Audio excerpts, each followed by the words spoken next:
thumbs up in the back for that one. Good morning, everyone, and welcome. Those of you who are here with us in the sanctuary, and those of you who are joining us from home.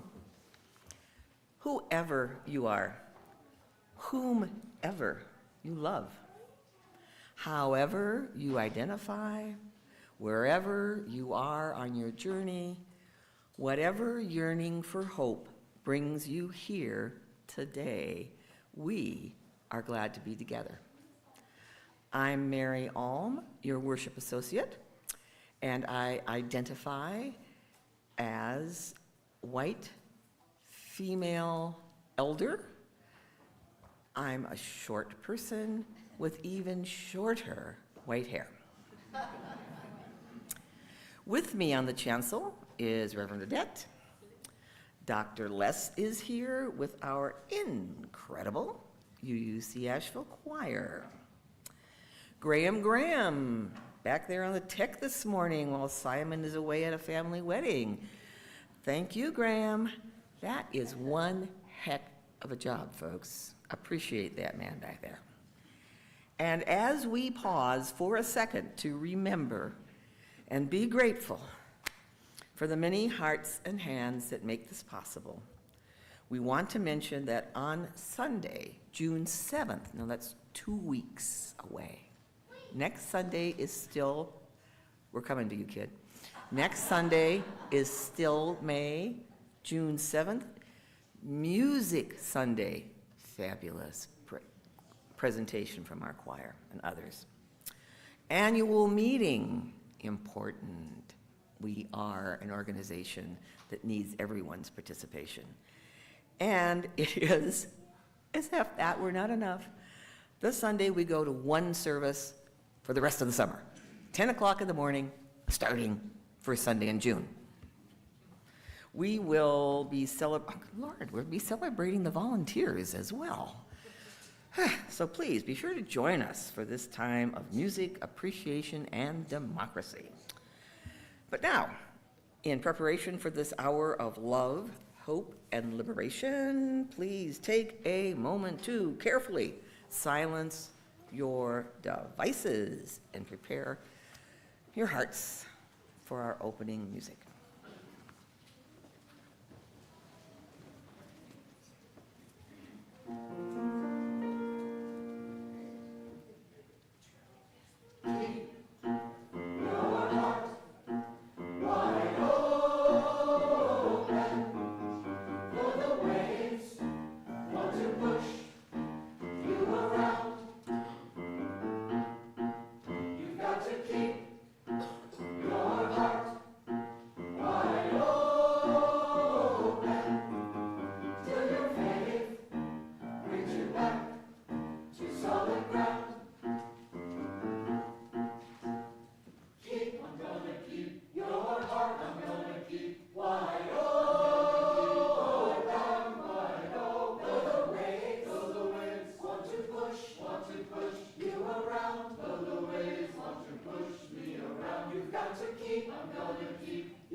Before our tiny candle goes out, I want to invite Henry up to help us light our chalice.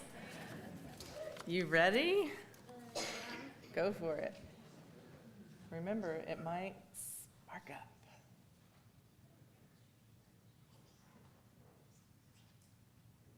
There you go. Oh, You got it. Whoop. Yeah, turn to me. Got it.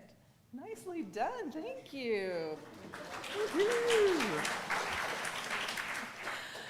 We're going to begin this morning with another gift. In addition to Henry's help, these words of Pat Urabe Lichty. The chalice is the symbol of our faith. And like our faith, it is not magic, nor is it mysterious. We light it as a reminder of what we share as a community and of who each of us is called to be. When we feel lost in a chaotic world, may the light of our chalice show us our path. When we are afraid of the times we live in, may the light of our chalice give us courage. When we despair at the injustice and cruelty around us, may the light of our chalice recall us to a faithful hope. Our chalice is a symbol of our commitment to each other and to ourselves. As we've lit it today as a gathered community, we understand more completely that we need to act boldly and hope more fiercely. Let us begin, and let us begin by singing. We're going to sing together. We're going to sing hymn number 389, Gathered Here. We're going to sing it through 2 times. I invite you to rise to the peak of your physical or spiritual stature. We're going to sing it through. It's going to be up here on the screens, and we get to sing with the choir.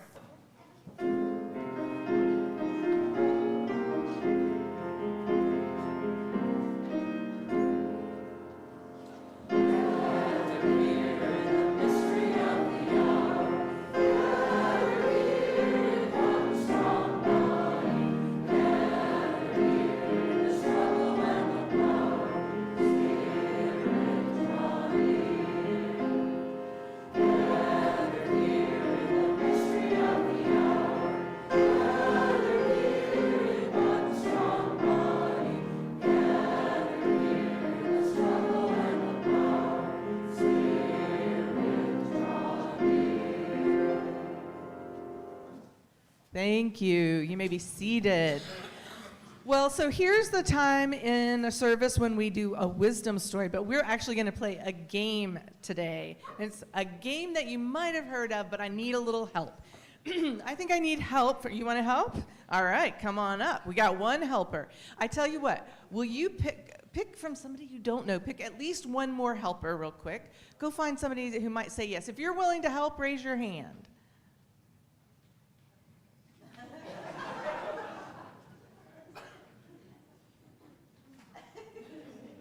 All right, I think we got Elliot to join. All right, I still need hands because we're going to pick more people.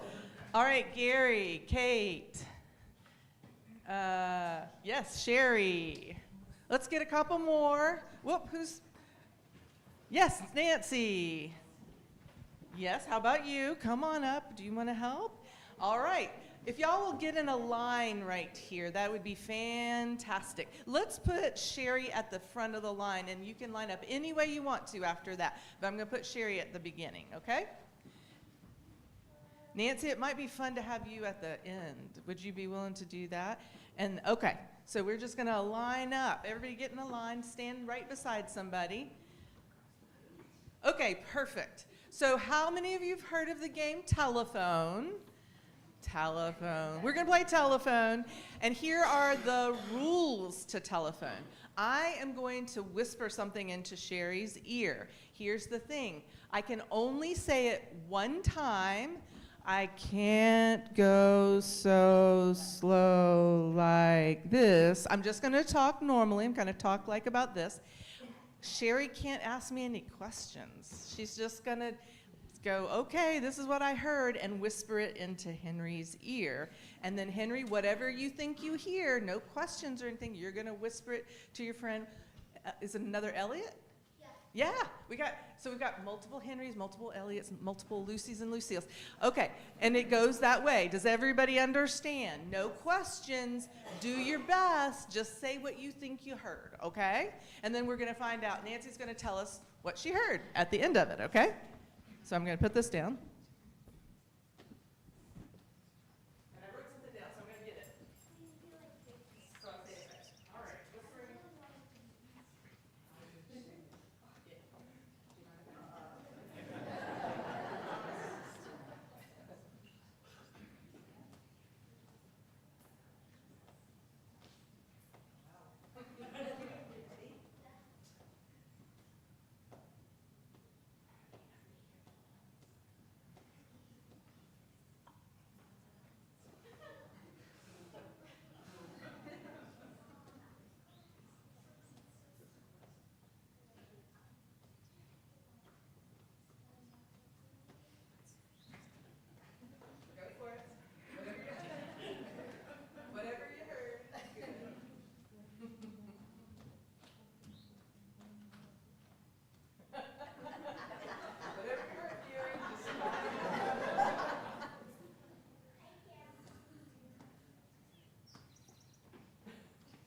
Let's get the microphone.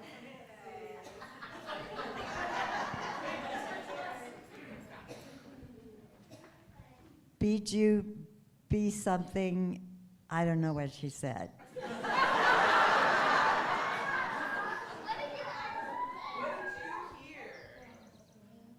I forgot. Oh, wait. Well, maybe the baby bit the dog, but I don't know, Shirley. Very close. Maybe the baby bit the dog, but I'm not sure, Shirley. You did do that. We had it pretty good. But what happened along the way? What happens? Right? It became something very different because sometimes we hear it, or maybe even we remember a couple of words differently, or we forget halfway through, and so we just do our best and we pass it on. But the information doesn't go very smoothly through a bunch of people, does it? Not really. What did you want to say? Uh-huh. There's an exhibit of sound at the museum. There's a bit of sound at the museum? Oh, about sound and how it moves through space. Well, today we're actually talking about something a little different, although sound impacts it. It's how we know what we know and how we communicate it, and sometimes we get it and we get it pretty well, and sometimes we don't, right? Sometimes we think we got it. Like, I bet you Nancy I bet that's pretty much what you heard Zaylee say, right? And you were probably pretty faithful to what you heard, right? We try our best along the way, but that doesn't mean it's accurate, right? So we're going to be talking a little bit about these things. Thank you all very much for helping. Good job. Nice job. So when you get done, when we're doing coffee hour and stuff, ask your grown-ups what they learned in service today. But now, if you wouldn't mind helping us throw these into the basket, because we're going to sing you down to your classes. If you came today with a grown-up who maybe is here for the first time, they may want to go with you down to see where to pick you up after the service today. But we're going to sing to you as we go, okay? All right.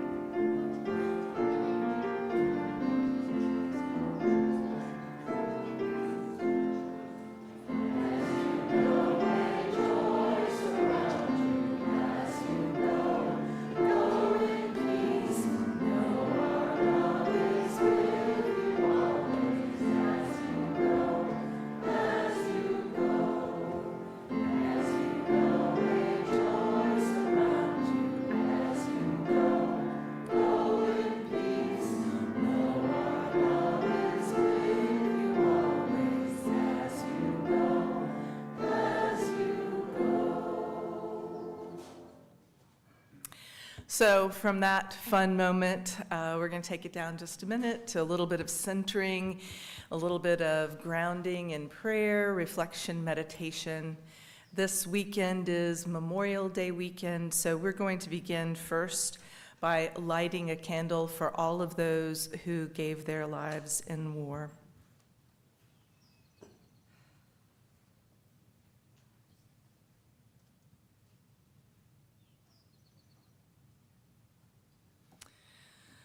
Will you join me now in a spirit of peace?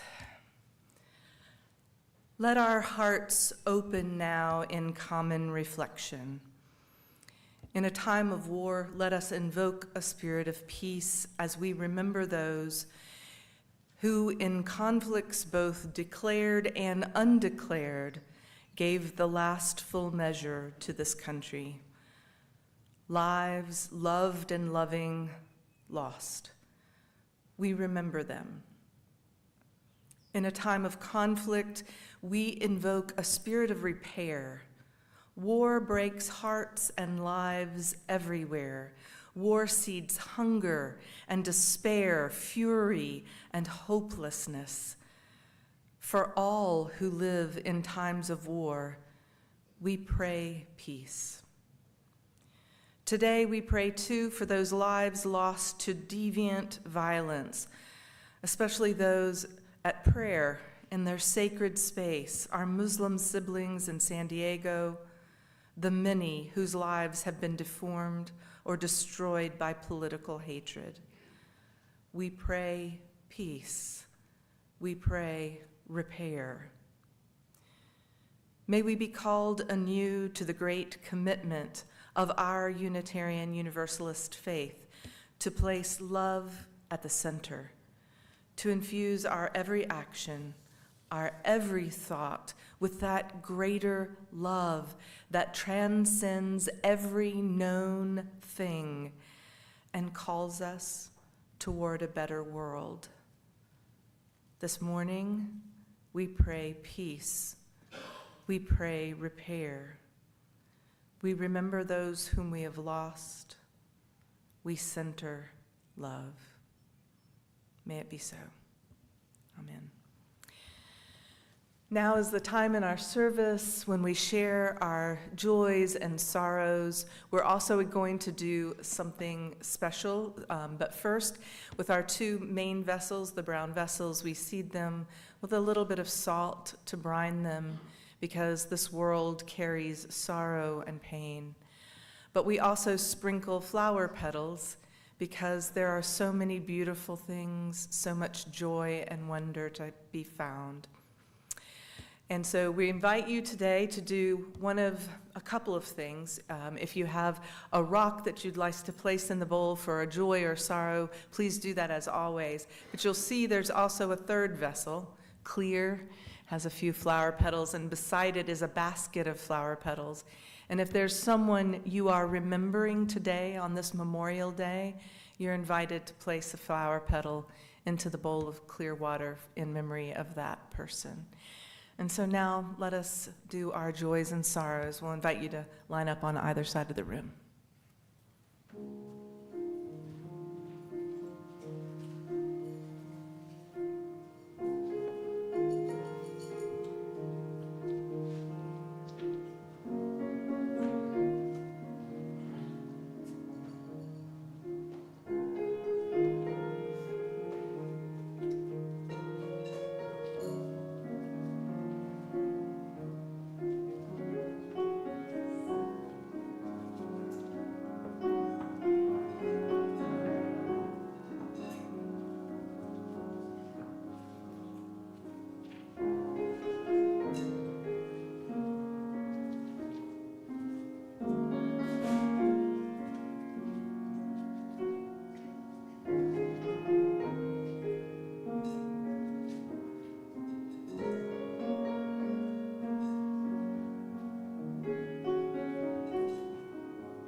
Thank you, Les. And now into the vessel we place 2 more rocks, one for the joys, one for the sorrows of all those who are not present with us this morning in the sanctuary.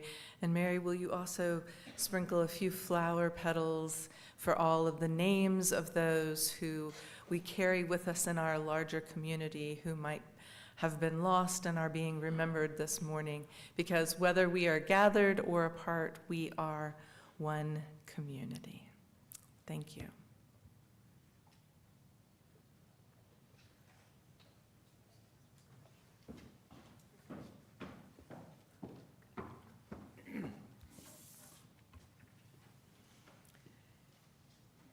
In 1979, I was enrolled as a graduate student in adult education at the University of Wisconsin-Madison.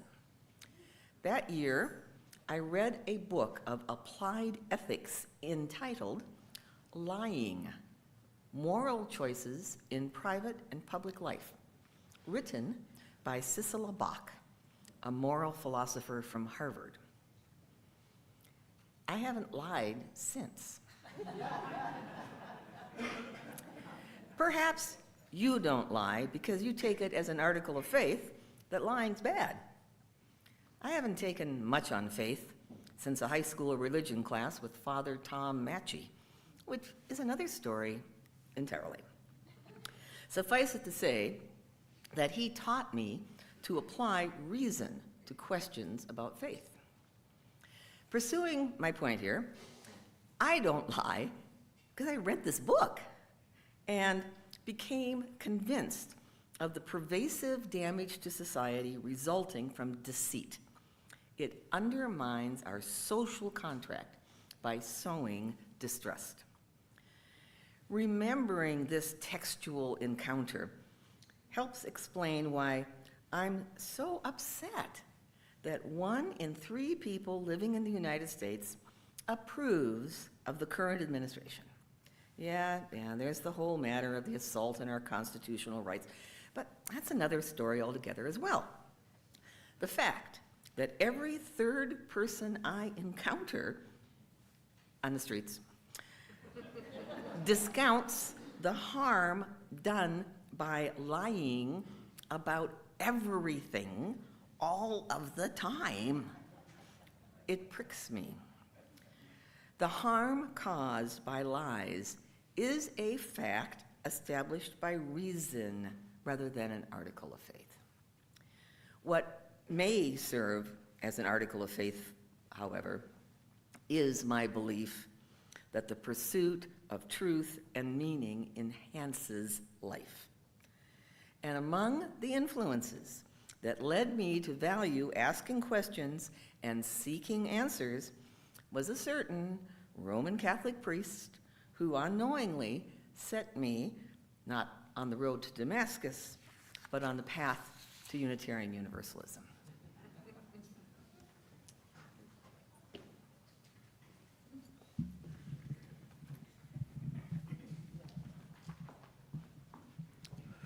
We're going to practice a song for Music Sunday that we're singing all together. So Mary mentioned that it's in 2 weeks, so we'll be singing this song, Holly Near's I Am Willing. So just a few things. I think you have sheet music. If you don't have that, the words will be on the screen with the instructions, which I'll go over in a minute. But I want to teach you a little bit about the music and singing style of this song. It's pop, rock, folk, and the instruction for me in the music is that I'm to play it a la Elton John. So, yes, it says that. So we're going to practice your first refrain that you have, and if, Graham, if we can have slide 3. Yes. So in this singing style, we sing the words almost the way we speak them. So the ends of phrases are cut short. We don't hang on to the notes. There's space in between the phrases. And that space allows us to reflect on the words we're singing. So we're going to practice that. But just an example, when we sing the word open, it's just open. and then willing. We just cut all those phrases short, and we have nice space in between. So we're going to practice that. The choir is going to sing with you to practice your first refrain. They're singing in parts. You'll just sing your melody, and I'm going to play with you and lead you. And we're going to remain seated for this song. Choir, so we're at measure 20. So I'll give you 1, 2, 3. Here we go. 1, 2, 3.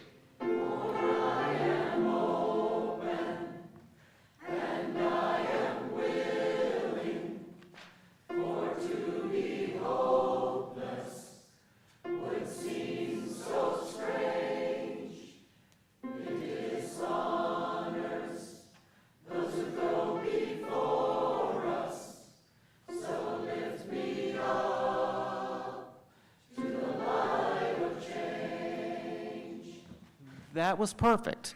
Now, the instructions on when to sing will be on the screen. So first, we have the choir singing, then Emily has a solo, and we love Emily, by the way. She has a solo, and then I will bring you in every time.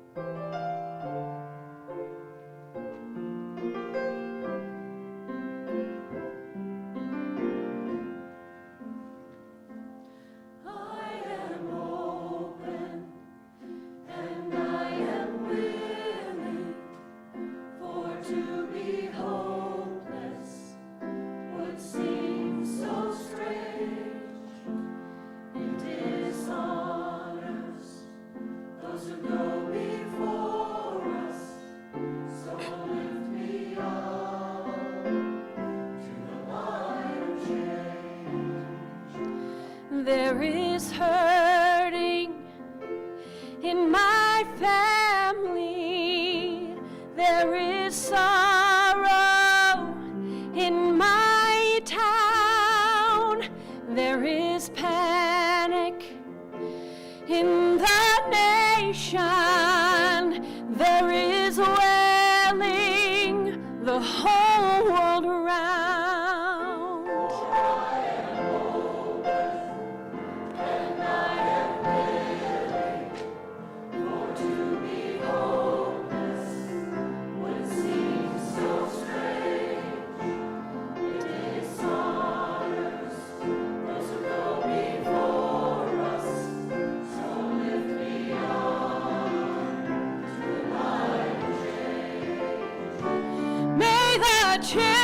Children see more clearly. May the elders be more wise. May the winds of change caress us, even though it burns our eyes.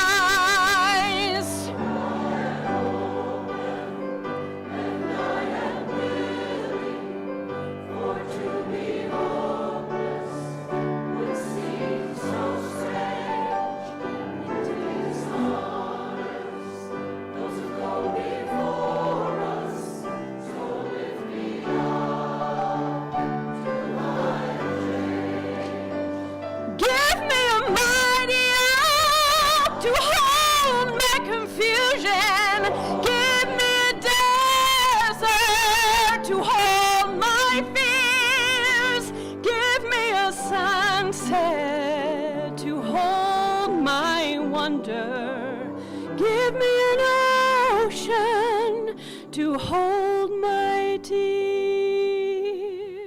For I am open and I am willing, for to be hopeless would seem so strange. It is honors those who go before us, so lift me up to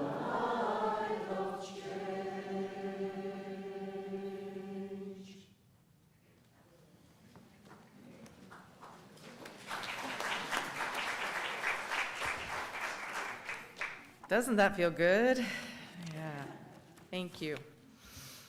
You know, in hard times, I have this comfort practice that I seem to go back to. I look around and I try to find an author from the past and then dive into their work. In one of the hardest seasons of my life, I read Jane Austen for the first time as an adult, I might add. What a joy and an escape. Few authors manage to write with that kind of measure of sharp wit that just absolutely transcends time. If you haven't read Jane Austen in a while, it's worth going back to. But actually, I'm going to talk more about the fact that I am a longtime fan of Anne of Green Gables. How many of you are Anne of Green Gables people? All right, good. We are not unfamiliar with Anne. I have read it so many times over the course of my life that I can pretty much quote sections of it. I read it as a child. I continue to reread it as an adult. But because I loved it, you're going to discover there are very weird things about me. This is like that Christmas tree thing. Because I loved that book specifically so much, I refused to read any of the sequels, right? Here's Anne of Green Gables, it's perfect, I gotta just keep it like that, set my mind against it. So not too long ago, I decided I'm a mature adult, I can try a sequel, and I'm really, really glad that I did, because now, as I'm drifting off to sleep, I can enter Montgomery's gauzy pastoral writings and wander with my old red-haired friend who now ages with me as she never did before, right? And Anne, as many of you may know, is a person who cares about virtue, who cares about doing what's right. She's imaginative, to put it mildly. She's very much a storyteller. But perhaps most of all, most of the time, although not always, she has this deeply kind way of seeing other people and giving them some space to show their best selves. Now, like Anne, we are storytelling creatures, and it's interesting to look at what we think we know. We Unitarian Universalists are rightly proud of being a non-creedal faith. Long ago, we found that there was this common trait that we tended to share across all kinds of differences, was that we did not think that we should be the arbiter of another person's conscience. What you know, how you know it, the content of what you have faith in, that we tend to agree is up to the individual to determine. Now, as Mary was saying, actually, most of us put a lot of stock in learning things through science and research. We tend to feel that it's easier to place our faith in things seen, as it were. We're even more equipped than most people and certainly most faith traditions to change our mind when new information comes to light. This is something we do pretty well. We actually have it written into our faith bylaws. And we also have faith bylaws, so that's another thing about us. This, I believe, is this quality that we really, really value, the urge to base much of what we know in verifiable fact. And yet, no matter how much we value this, we are not, at base, beings of hard fact. We are storytellers. And the human brain is actually a prediction machine. It takes the experiences of the past, catapults them into the future, and then writes stories about what is happening and what might come next. We fall prey to at least 188 known cognitive fallacies in our thinking. We are influenced by our gut checks, and those are based mostly on what our friends, our family, our communities of faith, people we love, people we care about, they're influenced by those groups. And there's also this really fascinating research into how quickly and how below the surface our storytelling is. How many of you have ever heard of the work of Michael Gazzaniga? Anyone? No? Some of it's going to sound familiar because there's a body of research, but Michael Gazzaniga did some incredible work that lends us insight. So what was happening was that in the 1960s, They were trying some new medical treatments for people with severe seizure disorders. And one of the things they did was they decided to cut the connection point between the hemispheres of the brain at the corpus callosum. They severed that, and that did, in fact, lessen the severity and the frequency of the seizure disorder. And it didn't seem to have much impact on people after they had this done. But of course, they wanted to do research. They wanted to check on that, see how people were doing after they, severed parts of their brain from each other. So they started doing research on the effects of split brain in these people. And this is where Gajaniga's work comes in. And this is, I'm just going to share this explainer written by Waldi. Gajaniga designed an experiment around the fact that the two hemispheres of the brain are specialized in different tasks, right? So first, he made his patients look at a screen. Then Gajaniga flashed pictures of objects on either side of the screen so quickly that only one hemisphere could register the picture. When Gajaniga flashed different pictures to each of the two hemispheres, things grew weird.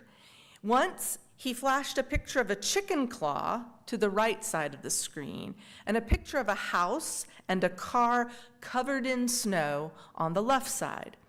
Then he showed his patient different pictures and asked her to point to the one that goes with what she had seen. So her right hand pointed to a picture of a chicken, but her left hand pointed to a picture of a shovel.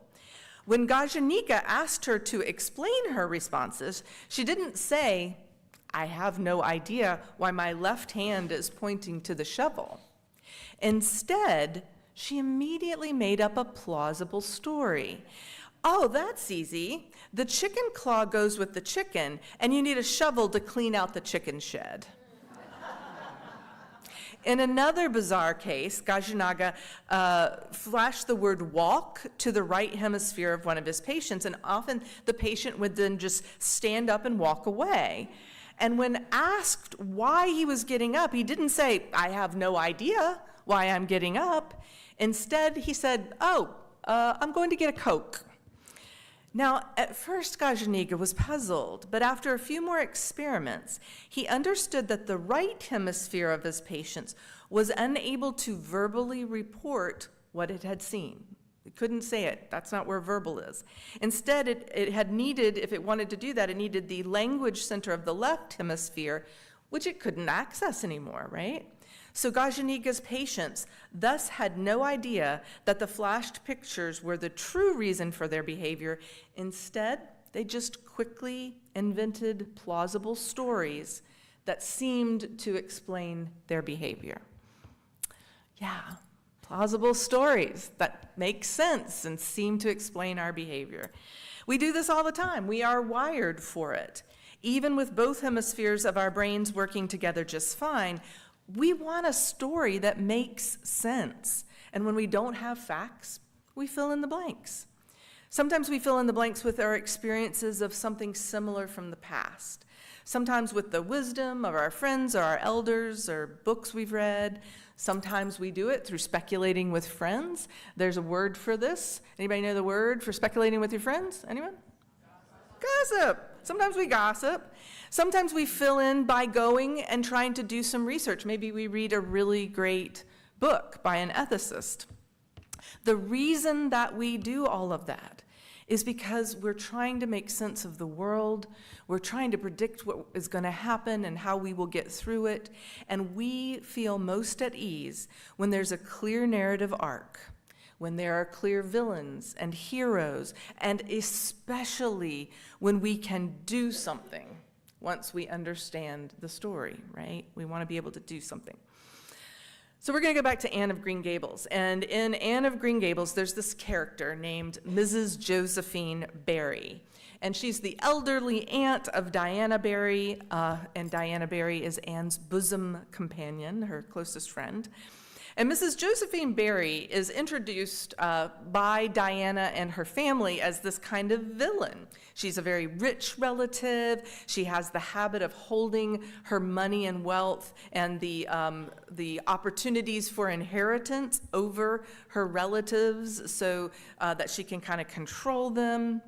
And apparently, a piece of this puzzle is that back in Anne's day, it was a high honor if you got to stay overnight in a guest room. It was a big deal. And Anne, an orphan as she has been, she's never stayed in a guest room, so she's super thrilled when one day the Barry family says, hey, come spend the night. You girls are going to a concert, and afterwards you can sleep overnight in the guest room. So thrilled, biggest deal in Anne's life. So the girls go to the concert and they return late at night. It's a cold evening. They're cold, so they undress by a small fire, and then they run down the hall in their little nighties to the guest room. This is not good behavior, I might add, but they're cold, so we have to remember that. And they leap onto the bed.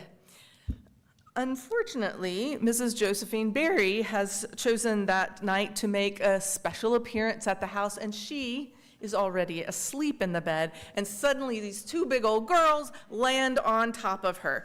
And this does not go over well for anyone. The girls are scared out of their minds. Mrs. Josephine Barry is crushed in the bed and awakened in this manner, and of course she is super mad. She immediately packs, she's like, I'm gonna pack up and leave, and she's already said, I'm withdrawing all my money. And so Anne is like, uh-oh, I gotta take care of this. I've got to do the thing. I have to go make it right.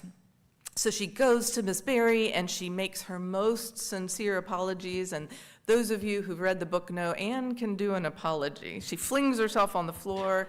She begs to be forgiven as a poor orphan. And but then she also does something else. She gives Mrs. Barry the opportunity to tell her story of what it's like to be asleep in bed, to be awakened by children leaping on you, and how that hurt and it's scary and all these things. And from the conversation, and Anne's listening with this open heart to the story, she's not just treating Mrs. Barry as a villain. She's willing to see what might happen. And indeed, something does. The two become quite close friends. And a relationship that starts off so badly is one that changes every single one of their lives. Mrs. Josephine is happier. The Barry family now has a much more pleasant relationship with their aunt. And Anne's life is transformed too. And it comes just from simply having a little faith in other people, believing that there might be something good and kind in everyone. That's an article of faith for Anne. Our UU values are the way that we try to share a little something about the things that we have faith in. I mean, think about this religious pluralism, right? This idea that all faith traditions have a little something to teach us. That is a unique position to hold. We also hold that equity and trying to work to believe that all beings have inherent worth and dignity, that we could find a way for all beings to flourish, that's rare. That's an article of faith for us. We set our hearts on creating justice, believing, just like Anne does, in transformation. We have a little faith that people and systems and institutions and even governments can all change. They can be better than they have been. And most of all, we place our highest hopes in a love that can bind all things. It's important to remember that in times of stress, we're more likely to default to cognitive shortcuts. We live in stressful times, to say the least, and the stories that emerge are pretty reactive. They too default to stories of good guys and bad guys. They tend to lose complexity and nuance. Pete Buttigieg is a hero. Senator John Thune is a villain. Wait, no, now he's a hero now, right? What's going on? We don't know because we're stressed out. And it's harder to remember that no, everyone is complex. Sometimes people are good. Sometimes they are very much less than good. and we never know the whole story. And sometimes what we think we know, what we think we hear, is complete fiction. It got lost in translation, right? That's when it can help to remember who we really have influence on and with. Who are the real human beings that we can know and talk to, people whose minds we can better understand where they're coming from, perhaps even those minds that we might be able to create a little change in. And to do that, it helps to go very slowly. To believe, to have as an article of faith that there is something good in everyone. They have inherent worth and dignity, right? Or maybe we just try to have faith that an honest and respectful sharing of stories can make a difference somehow. Of course, it's also very you to self-reflect, especially about these things that matter to us. Maybe just examine from time to time those articles of faith. How many of you were here last week to hear our coming of age youth do just that, their credo statements, right? It's amazing. They took time. They had conversations for a year with each other, with themselves, with mentors, to reflect on what some of their core articles of faith are. What is their credo? What do they stand by? The folks in my This I Believe classes are doing this. They're making time to consider values, consider what's important to them, how to live with integrity, right? Maybe never tell a lie because it's that important to you. How do you slow down your own thinking to create as much space for hope and for possibility and wonder and connection that you can, to find the shortcuts that your mind is taking, maybe to check in and see, am I working with facts or am I crafting a story here? Maybe it's by accident. This round, rolling, imperfect, scary, and wonderful world is so full. It's full of people to know. It's full of experiences to have, things to learn. Even our own selves and the people we love are these constant sources of discovery. They are places we can go and something new we can learn if we just pay attention. And because she's been so woven in, I'm going to let Anne have our closing words. This is something that she says in Anne of Green Gables. It actually happens pretty close to the end. Isn't it splendid to think of all the things there are to find out about? It just makes me glad to be alive. It's such an interesting world. It wouldn't be half as interesting if we knew all about everything, would it? There'd be no scope for imagination then, would there? May you be the thoughtful storyteller of your own life and the curious traveler alongside those you encounter along the way. May it be so.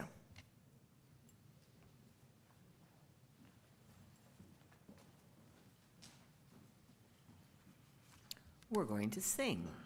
You might want to stand up. We're going to sing hymn number 354, We Laugh, We Cry. And you will see the words on the screens around you, just verses 1 and 4.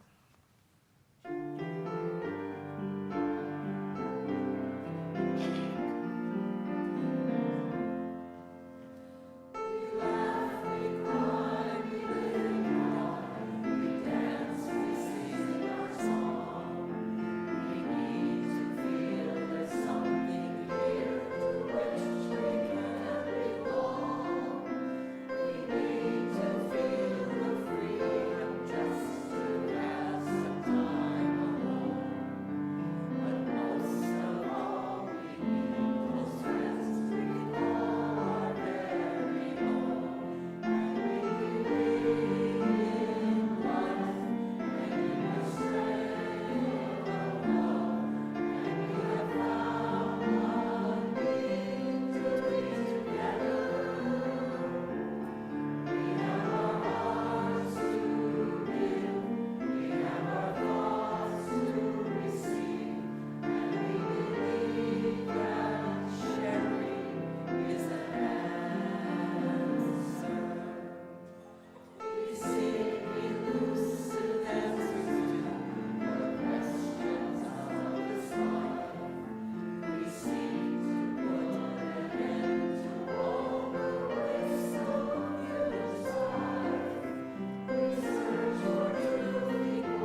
I just love as we proceed through our worship every Sunday, how peace builds upon peace. And that, I guess, is in both meanings, P-I-E and P-E-A. It's why I come every Sunday. It's one of the reasons I come every Sunday. All right, now it's time for work of the congregation. And the first thing we always do is invite people who are visiting, should you be bold and brave enough to do so, to stand, tell us your name and where it is you're visiting from. We see a couple of women hastening to the back to get microphones so we can hear our visitors. If you would care to introduce yourselves, we'd love for you to do that. Anyone have any takers today? I don't see a lot of unfamiliar faces, but we have one. Please stand. Thank you. Hello, my name is Zoe. I'm visiting from Brooklyn, New York. My parents, Martin and Deborah. It's my first time at UCT or at UU Asheville in a long, long time. Welcome, welcome, welcome. Thank you for doing that.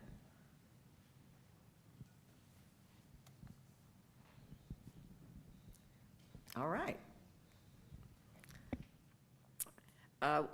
Everyone, this is a good time to say hello to Trevor, our connections coordinator. He's standing here in the flesh, as well as in the pictures. Trevor loves meeting all the new people, as do we all. Anything you'd like to ask about, be sure to catch up with Trevor during coffee hour. And there is also a welcome table that you can go and stand around by and be thoroughly welcomed. Our announcements have already run as slides at the beginning of the service, but if you missed them, refer to Thursday's weekly e-news, as everything is always in there. And if you don't receive the e-news, well, that's easily taken care of. Simply sign up online, information at uuasheville.org. Not hard. Sign yourself up. We have a special announcement this morning from Joe Pino.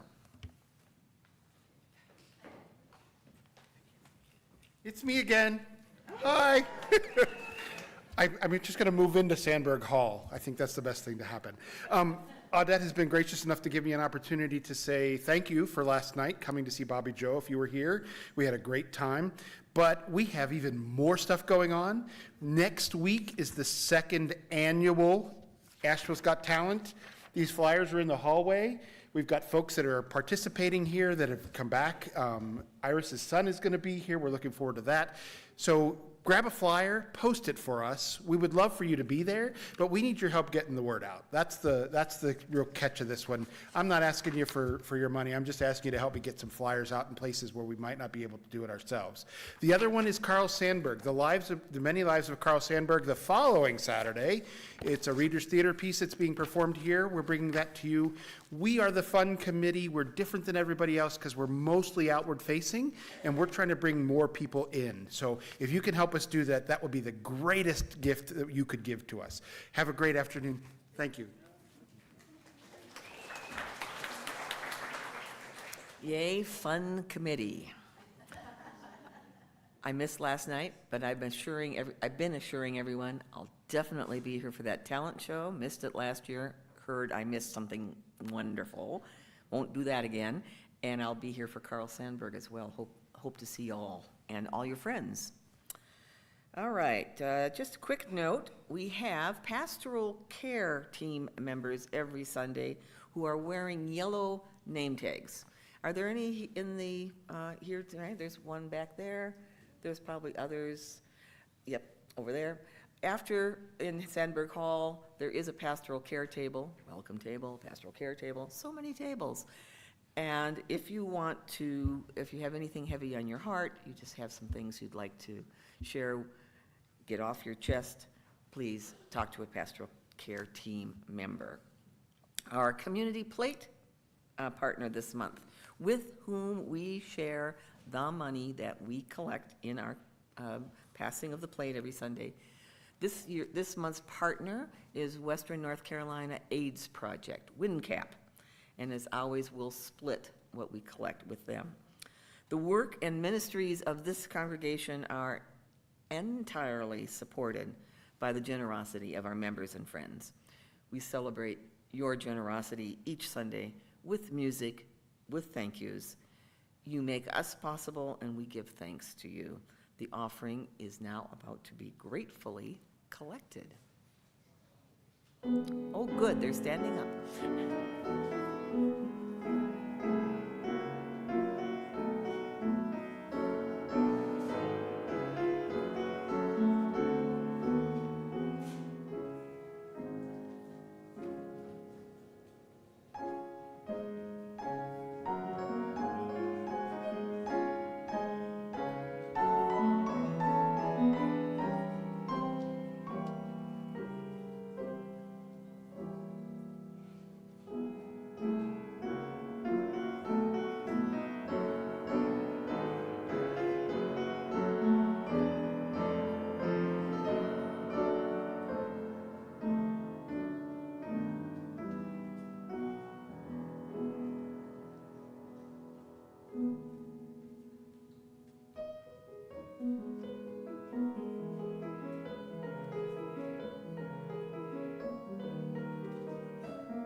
For the gifts of your time, your talents, and your treasure. We are truly grateful, as we are very grateful to Dr. Les, the choir, and Emily for the beautiful music, the gift of music this Sunday. So we're going to sing together again. If we can. And you would also. So, can we have the first slide? So this is the song we sang for the prelude. So we'll sing the melody all together, and then when we sing the next slide, you can choose your part.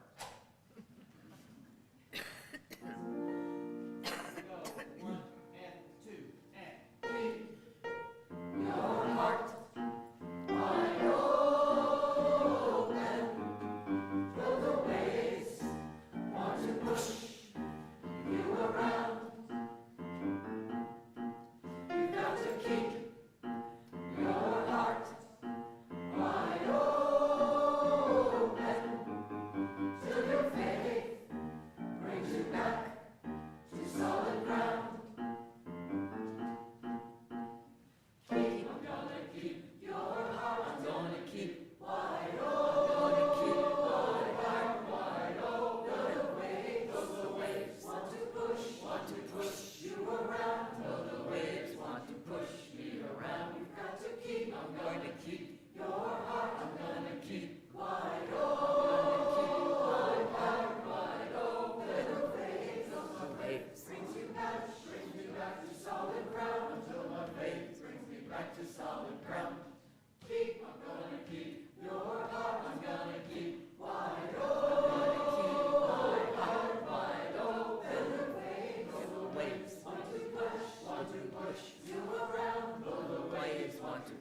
Perfect job. You might as well stay standing. We're just going to sing again in one moment.